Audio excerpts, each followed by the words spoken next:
Hello दोस्तों, एक बार फिर से आप सभी का स्वागत है आपका अपना YouTube channel Praveen education centre में। दोस्तों, आज की इस वीडियो में हम लोग पढ़ने वाले हैं न्यूलैंड का अष्टक सिद्धांत। पिछले वीडियो में दोस्तों मैंने आपको बताया था डॉबेरेनर का त्रिक नियम, और इसमें हम लोग देखे थे कि डॉबेरेनर ने किस प्रकार से अपना त्रिक नियम दिया था और वो सफल हो पाया था नहीं, उसको भी मैंने उस वीडियो में बताया है। यदि आपने अभी तक उस वीडियो को नहीं देखा है तो नीचे वीडियो के डिस्क्रिप्शन में उसका लिंक दे देता हूँ, आप वहाँ से जाकर देख सकते हैं और उसको आसानी से समझ सकते हैं। चलो बढ़ते हैं हम लोग आगे।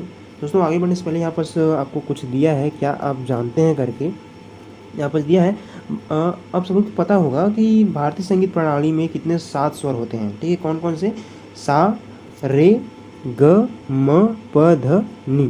ठीक है, सा, रे, ग, म, प, ध, नी। इसके बाद फिर से क्या आता है? सा आता है। ठीक है, सा आता है तो जो लास्ट में सा आता है वो कोई कोई दूसरा स्वर नहीं रहता। यदि हम लोग उसको काउंट करेंगे तो 8वां स्वर हो जाएगा। ठीक है, तो जो लास्ट में और सा आता है, जैसे कि सा रे ग म प ध नी, सा रे ग म प ध नी, तो लास्ट में जो और नी के बाद जो और सा आता है वो कोई और अन्य सा नहीं रहता। जो जो स्टार्टिंग में जो सा है उसी का वो पुनरावृत्ति होती है। ठीक है, उसी प्रकार ये जो पाश्चात्य संगीत होते हैं उसमें उसमें भी 7 स्वर होते हैं। कौन कौन से? डो, रे, मी, फा, सो, ला, टी, फिर डो आता है, फिर डो आता है, फिर रे आता है, मी आता है, फा, सो, ला, टी। इस प्रकार से क्या होता है? इसका पुनरावृत्ति होता है। ठीक है, टेबल बोला है प्रत्येक 8वां सुर पहले सुर जैसा होता है तथा वह अगली पंक्ति का पहला सुर होता है। इन सुरों की सहायता से संगीत की रचना की जाती है। ठीक है, हम लोगों को पता है जो संगीत की जो क्या होती है रचना होती है वो सा रे ग म प ध नी, इन्हीं 7 स्वर से मिलकर बनती है। ठीक है, और इसके बाद जैसे ही सा रे ग म प ध नी ये खत्म होता है उसके बाद फिर से सा आता है। ठीक है, सा आता है यानी कि जो पहला है उसी का क्या होता है? पुनरावृत्ति होती है, उसी को इसमें बोला है। और इसी के आधार पर हम लोग चलो हम लोग आगे देखते हैं। देखो क्या कहता है, डाबेराइनर के प्रयोग ने दूसरे रसायनज्ञों का ध्यान इस ओर आकर्षित किया कि तत्वों के गुणधर्म उनके परमाणु भार से संबंधित होते हैं। ठीक है, यानी कि डॉबेराइनर ने अपना जो प्रयोग किया तब उनका जो प्रयोग है उन्होंने बाकी अन्य वैज्ञानिकों का ध्यान आकर्षित किया कि जो तत्व होते हैं उनके जो गुणधर्म होते हैं, ठीक, उनके जो गुण होते हैं वो परमाणु भार से क्या रहते हैं? रिलेटेड रहते हैं, संबंधित रहते हैं। ऐसा जो डॉबेराइनर के त्रिक नियम के अनुसार पता चला किसको? अन्य वैज्ञानिकों को। ठीक है, अब देखते हैं आगे लिखा है। इसी क्रम में ब्रिटिश वैज्ञानिक जॉन एलेक्जेंडर न्यूलैंड ने अष्टक नियम दिया जिसके अनुसार, ठीक है, इसी क्रम में जो ब्रिटिश वैज्ञानिक जॉन एलेक्जेंडर न्यूलैंड, ठीक है, ये जो न्यूलैंड है उसका जो पूरा नाम है जॉन एलेक्जेंडर न्यूलैंड करके, है ना, उन्होंने क्या दिया? अपना अष्टक नियम दिया जिसके अनुसार यदि तत्वों को उनके बढ़ते परमाणु भार के क्रम में व्यवस्थित किया जाए तो वे इस प्रकार क्रमबद्ध हो जाते हैं कि एक निश्चित अंतराल के बाद उनके गुणों की पुनरावृत्ति होती है। ठीक है, इसमें जो न्यूलैंड है वो कहता है यदि जब हम तत्वों को उनके बढ़ते हुए परमाणु भार के क्रम में व्यवस्थित करते हैं, ठीक है, तो इस प्रकार क्रमबद्ध हो जाते हैं कि एक निश्चित अंतराल के बाद उनके गुणों की क्या होती है? पुनरावृत्ति होती है। ठीक, यानी कि जब हम लोग तत्वों को उनके परमाणु भार के आधार पर एक के बाद एक करके जमाएंगे तब एक निश्चित अंतराल के बाद, ठीक है, एक निश्चित अंतराल के बाद जो शुरू वाला रहेगा और जो अंतिम वाला रहेगा, ठीक है, जो 8वें तत्व रहेगा, ठीक है, 8वें तत्व रहेगा उसके क्या होगा? उसके गुण में क्या होगा? समानता होगी, समानता पाई जाएगी। ठीक है, समानता मिलता है, इसी को बोला है उनके गुणों की पुनरावृत्ति होती है और प्रत्येक 8वें तत्व की विशेषता या गुणधर्म पहले तत्व के गुणधर्म से मिलते हैं। ठीक है, यानी जो पहला जो तत्व रहते हैं उसका जो 8वें तत्व रहते हैं उसके गुणधर्म से क्या होते हैं? मिलते हैं, ऐसा न्यूलैंड का कहना है। ठीक है, उन्होंने इसकी तुलना संगीत के सुरों से की, इसलिए इसे अष्टक का सिद्धांत कहते हैं। ठीक है, उन्होंने जिस प्रकार संगीत का जो स्वर रहते हैं सा रे ग म प ध नी, उसके बाद फिर से सा आता है लास्ट में, जो 8वां स्वर जिसे हम लोग कह सकते हैं, लेकिन 7 स्वर होते हैं, है ना, तो जो लास्ट वाला आता है सा और पहला वाला सा, दोनों में क्या रहते हैं? आपस में समानता होती है। उसी प्रकार इसमें जो शुरू के तत्व रहते हैं और जो 8वें नंबर के तत्व रहते हैं, ठीक है, उनमें समानता पाई जाती है, इसीलिए उसको अष्टक का सिद्धांत कहा जाता है। ठीक है, जो अष्टक का सिद्धांत है किसके द्वारा प्रतिपादित है? न्यूलैंड द्वारा। ठीक है,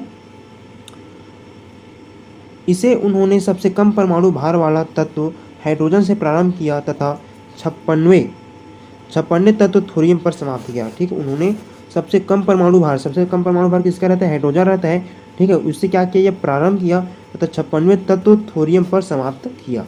ठीक है, अपने जो ये सिस्टम है ना, उसको 56 यानी 56 तत्व तक इसको तत्व पर इसने क्या किया? समाप्त किया। आगे दिया है यहाँ पास न्यूलैंड का अष्टक नियम का कुछ डायग्राम दिया है, उसको समझने की कोशिश करते हैं। ठीक है, यहाँ पास ये वाला लाइन में दिया है भारतीय संगीत के सुर, और इसमें दिया है पाश्चात्य संगीत के सुर। पाश्चात्य संगीत यानी कि जो पश्चिमी क्षेत्रों में जो उन लोगों का लैंग्वेज रहता है, उनका जो गीत का स्वर रहता है वो डो रे मी फा सो ला टी करके रहता है। और इसी प्रकार हमारे जो भारतीय संगीत है उसमें सा रे गा मा पा धा नी रहता है। ठीक है, तो यहाँ पर देखो जब जब तत्व को जमाया है, ठीक है, ये सभी क्या है, तत्व है, ये सभी क्या है, तत्व है। ठीक, जब तत्व को क्या किया है,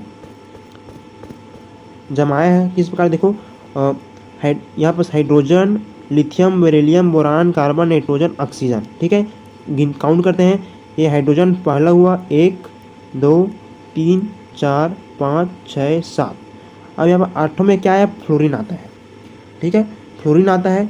तो जो न्यूलैंड है उसके अष्टक नियम के अनुसार ये जो हाइड्रोजन है और ये फ्लोरीन है।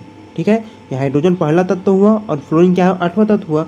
तो हाइड्रोजन और फ्लोरीन में क्या रहेगा, आपस में उसके जो गुणधर्म रहेगा वो समान रहेगा, ऐसा जो न्यूलैंड का कहना है। इसी प्रकार फ्लोरीन, फिर sodium, magnesium, aluminium, silicon, phosphorus, sulphur, फिर आता है क्लोरीन। ठीक है, इस प्रकार से यहाँ से देखो ये फ्लोरीन 1 और सोडियम 2, मैग्नीशियम 3, 4 5 6 7, इस प्रकार से क्लोरीन कितने नंबर में आता है, 8वें नंबर में आता है। तो जो जितने भी 8वें नंबर के तत्व आ रहे हैं, है ना, जितने भी 8वें नंबर के तत्व आ रहे हैं, हाइड्रोजन,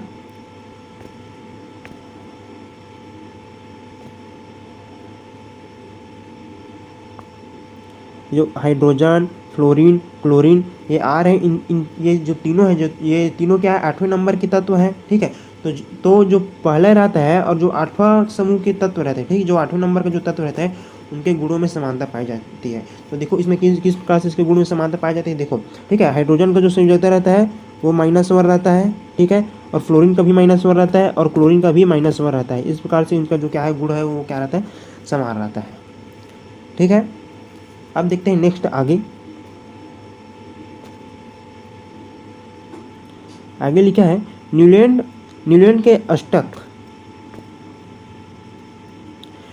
के अष्टक में हाइड्रोजन और फ्लोरीन का गुणधर्म समान थे। ठीक है, इसके जो अष्टक नियम है इसमें बोला है हाइड्रोजन और फ्लोरीन। ठीक है, ये जो हाइड्रोजन है और फ्लोरीन है, ठीक है, इसके गुणधर्म समान थे। और फ्लोरीन हाइड्रोजन के बाद 8वां तत्व है। ठीक, जो फ्लोरीन है वो हाइड्रोजन के बाद 8वां तत्व है। इसी तरह लिथियम और सोडियम में भी समानता है। ठीक है, इसी प्रकार जो लिथियम और सोडियम है, यानी कि ये जो लिथियम है और सोडियम है, इसमें क्या है, समानता है, ऐसा उन्होंने बताया। अब देखते हैं न्यूलैंड की जो सारणी है उसमें से कई विसंगतियां भी पाई गई, यानी कि इसमें कई प्रकार की, इसमें कुछ मिस्टेक भी पाई गई, त्रुटि पाई गई, उसी को देख लेते हैं अब आगे। बस लिखा है, यह केवल 56 तत्व तक ही सीमित थी, वह इनमें नए तत्वों के लिए कोई रिक्त स्थान नहीं था। ठीक है, इसका जो सिस्टम है, इसका अष्टक नियम है वो केवल 56 तत्वों के लिए सीमित था। ठीक है, और जो नए तत्व और जितने भी नए तत्वों का आविष्कार करते, खोज करते, उसके लिए क्या था, रिक्त स्थान नहीं था, पूरा बुक्ड हो गया था। ठीक है, और इसी प्रकार दूसरा है, यह सिद्धांत केवल कैल्शियम तक ही लागू होता था, क्योंकि कैल्शियम के बाद 8वें तत्व के गुणधर्म पहले तत्व से नहीं मिलते थे। ठीक है, और ये जो सिद्धांत है, जो अष्टक सिद्धांत है, वो कैल्शियम तक ही लागू होता था, क्योंकि जब कैल्शियम के बाद 8वें तत्व आते थे उसका गुणधर्म पहले तत्व के गुणधर्म से नहीं मिलते थे। ठीक है, कुछ तत्व, इसके बाद है आगे, कुछ तत्व जिनके गुण समान नहीं है उन्हें एक ही समूह में स्थान दिया गया है, जैसे कि आयरन के रासायनिक गुणधर्म ऑक्सीजन तथा सल्फर से नहीं मिलते हैं। ठीक है, अतः इन नियम के अनुसार भी तत्वों का सफल वर्गीकरण नहीं किया जा सकता। यानी कि इसमें भी, यानी कि ये जो न्यूलैंड है इसके भी जो अष्टक नियम है इसमें काफ़ी ज़्यादा त्रुटि पाई गई है। ठीक है, यानी कि जो यहाँ पर इसका जो गुणधर्म है वो नहीं मिल रहा है, कैल्शियम तक ही इसका जो सिस्टम है लागू हो पा रहा है, यानी कि आगे का जितने भी तत्व है वहाँ पर इसका जो रूल है वो काम नहीं कर पा रहा है।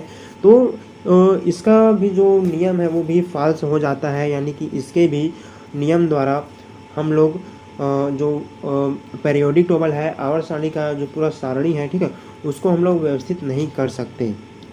ठीक है, तो यानी कि इसका भी जो नियम है वो क्या हो जाता है, फेल्ड हो जाता है। और आगे क्वेश्चन दिया है, चल ठीक। तो दोस्तों आज के लिए बस इतना ही, ठीक है। नेक्स्ट वीडियो में जल्द ही मिलते हैं, ठीक है। और आप लोग इसके मतलब कि इसके बाकी जो पिछले वीडियो उन सभी का मैंने प्लेलिस्ट बना दिया है, ठीक है। तत्वों का आवर्ती वर्गीकरण नाम से प्लेलिस्ट बन गया है, वहाँ पर आप जाकर चैप्टर के सभी वीडियो को बारी बारी देख सकते हैं। तो थैंक यू दोस्तों, वीडियो पर बने रहने के लिए। चैनल को अभी तक सब्सक्राइब नहीं किया है तो प्लीज़ चैनल को सब्सक्राइब कर लेना। और यदि आपको किसी भी प्रकार की डाउट होगी तो आप कमेंट पर कमेंट कर सकते हैं, हम लोग पूरा कोशिश करेंगे आपका नो डाउट उसको क्लियर करने का। हो सकेगा तो आपका डाउट को कमेंट में ही क्लियर कर दिया जाएगा, या फिर यदि डाउट और अच्छा इंटरेस्टिंग रहेगा तो हम लोग उसको वीडियो में ला कर क्लियर करने की कोशिश करेंगे, ठीक है। तो थैंक्स फॉर वॉचिंग दोस्तों।